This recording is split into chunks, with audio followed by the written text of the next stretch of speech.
안녕하세요, 수건도둑입니다. 오늘은 이제 3천만원으로 살 수 있는 SUV 신차 세대를 추천드릴 텐데요. 이제 오늘 알려드리는 비용은 할인 제외 세금 포함으로, 아니 수건도둑님, 제가 어떤 영상에서 어떤 차가 3천만원이라서 계약을 하러 갔더니 뭐 세금 끼고 비용 끼고 하니까 차값이 한 3,200이 넘어가던데요. 이런 상황이 벌어지지 않게 애초에 이 비용을 다 포함한 가격으로 알려드리겠습니다. 물론 이 세금 또한 개개인에 따라 약간이나마 달라질 수 있겠지만 일반적인 경우엔 큰 차이 없을 테니 잘 참고하시면 될 것 같네요. 바로 시작해보죠.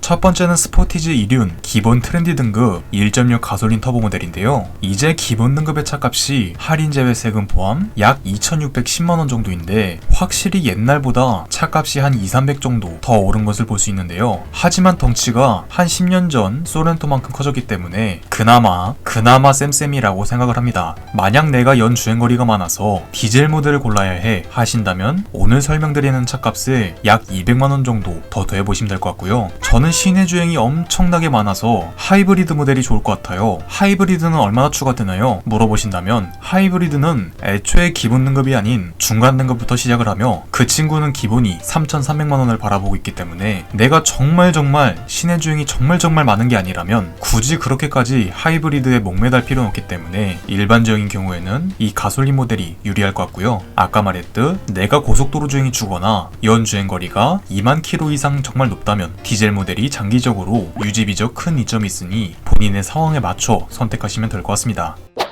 일단 이 기본 등급의 전체적인 핵심 옵션들을 간단히 알려드릴 텐데요. 전체 옵션이 아닌 중요한 옵션 몇 가지만 다룰 테니 자세한 사양은 위 영상을 참고하시면 좋을 것 같습니다. 일단 차량이나 보행자, 자전거와 충돌 위험 시 최대한 제동을 도와주는 전방 충돌 방지 보조, 후방 주차 센서, 17인치 휠 타이어, 하얀색 LED 헤드램프와 주간주행 등 4.2인치 컬러 슈퍼비전 클러스터, 계기판 클러스터, 블랙 인조 가죽 시트, 운전석 시트 높이 조절 장치, 수동 리모컨 키, 버튼으로 사이드 브레이크를 조작하는 전자식 파킹 브레이크와 시내에서 브레이크를 한 번만 밟아도 정차 상태가 유지되는 오토홀드, 정속 주행 장치 크루즈 컨트롤, 오토라이트 컨트롤, 수동식 틸트 텔레스코픽 스티어링, 그러니까 핸들을 위아래로 앞뒤로 조절이 가능한 그런 기능이 들어가고요. 수동 에어컨, 깡통 라디오, 6개 스피커 정도가 들어갑니다. 뭐 확실히 아무리 기본 등급이라 해도 옛날 차량들과 다르게 뭐 LED 헤드램프, 가죽 시트, 전자식 파킹 브레이크, 크루즈 컨트롤 같이 정말 필수적인 친구들은 상당히 많이 데려가 주는 것을 볼 수 있는데요. 하지만 내비게이션과 후방 카메라, 스마트 키가 없는 것이 상당히 아쉽기 때문에 이 부분을 추가해줄 추가 옵션에 대해서 바로 한번 알아보죠.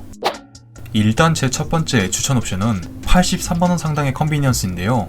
원격 시동 포함 버튼 시동 스마트 키, 일렬 열선 시트, 열선 가죽 핸들, 가죽 변속기 노브, 하이패스 기능이 들어가는, 그러니까 전반적으로 차량의 편의성을 상당히 많이 끌어올려준 친구로 버릴 것이 하나도 없기 때문에 아무리 가성비로 구매해도 이 친구는 되도록 선택하는 것이 좋은데요. 만약 추가하지 않는다면 차량 문을 일일이 키에 버튼을 눌러서 열고 우레탄 핸들이 들어가는 정말 불쌍한 상황이 벌어지죠. 그리고 두 번째 12.3인치 내비게이션은 약 162만원으로 굉장히 비싼데요. 내비게이션, 내 스마트폰으로 차량을 제어할 수 있는 기아 커넥트, 공조기를 터치 방식으로 조절할 수 있는 터치 공조 컨트롤러, 기존 폴 방식의 안테나가 상어 지느러미 모양의 샤크핀 안테나로, 후방 카메라, 레인 센서, 공기청정, 습기 제거, 에어컨을 말려주는 기능이 들어간 프로토 에어컨. 가격이 상당히 비싸긴 하지만 만약 이 친구를 추가하지 않는다면 이렇게 생긴 불쌍한 깡통 라디오가 들어가기 때문에 뭐 내가 당장 쓰기에도 그렇고 나중에 차량을 되팔 때도 그렇고 여러모로 꼭 선택해주는 것이 좋은 그런 친구라고 보시면 될 것 같습니다.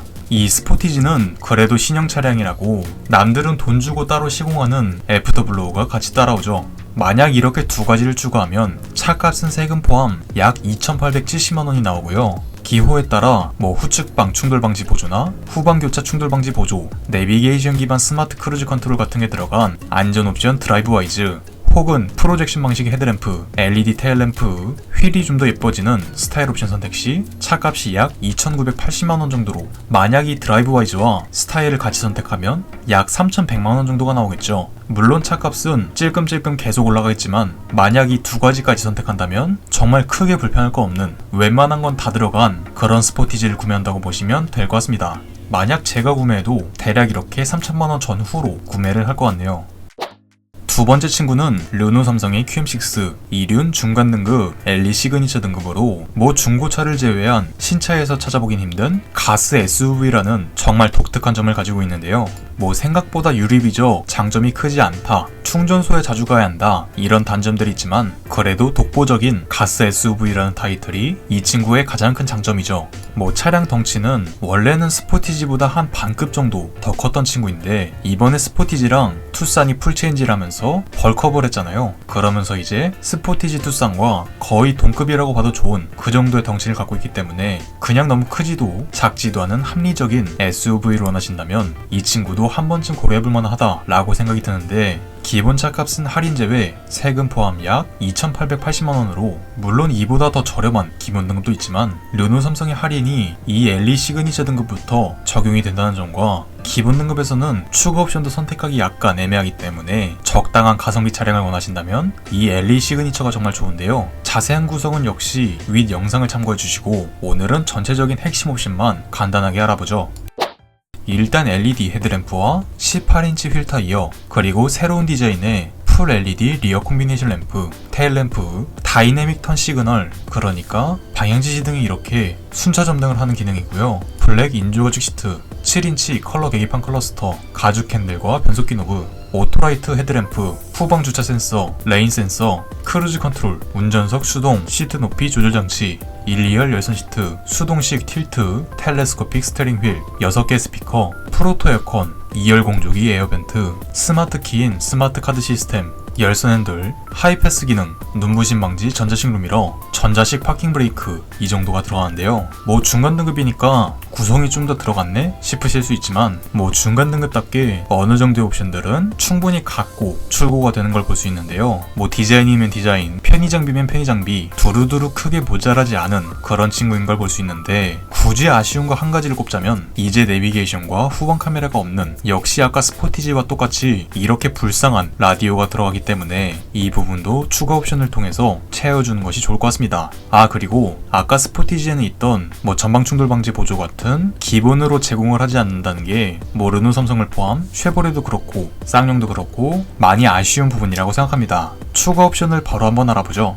일단 이 친구는 S링크 패키지 3 한 가지만 추천을 드리는데, 아니 무슨 옵션 값이 187만원이나 해? 이렇게 생각이 드실 수 있는데 8.7인치 내비게이션을 포함 후방 카메라, 사각지대에 있는 차량을 경고해주는 사각지대 경보 시스템, 전방 경보 시스템, 차량과 보행자를 인지해서 충돌 위험 시 제동을 최대한 도와주는 긴급 제동 보조 시스템, 차간거리 경보 시스템, 전방 추돌 경보 시스템, 앞차와 거리를 조절하면서 내가 설정한 속도로 주행해주는 어댑티브 크루즈 컨트롤, 차선 이탈 경보, 오토 상향 등 알아서 주차를 해주는 주차 조향 보조 시스템, 기존 18인치 휠을 좀 더 예쁜 커팅 투톤 알로이 휠로, 뭐 옵션 값이 굉장히 비싸긴 하지만 내비게이션 옵션과 안전 옵션, 편의 장비, 외관 옵션까지 몽땅 다 합쳐졌다 이렇게 보시면 편할 것 같은데요. 물론 이 S링크 패키지 3보다 약 80만원 정도 더 저렴한 S링크 패키지 1도 있지만 그 친구는 내비게이션, 후방 카메라, 사각지대 전방 경보, 주차 조향 보조 시스템 이 정도만 들어가기 때문에 가장 중요한 긴급 제동 보조가 들어가지 않기 때문에 이 친구를 생각해서라도 이 S링크 패키지 3가 좀 더 낫지 않나 생각이 드네요. 물론 이전 영상에선 가성비 때문에 1을 추천드렸지만 여유금이 있으시다면 꼭 3로 추천을 드리고 싶네요.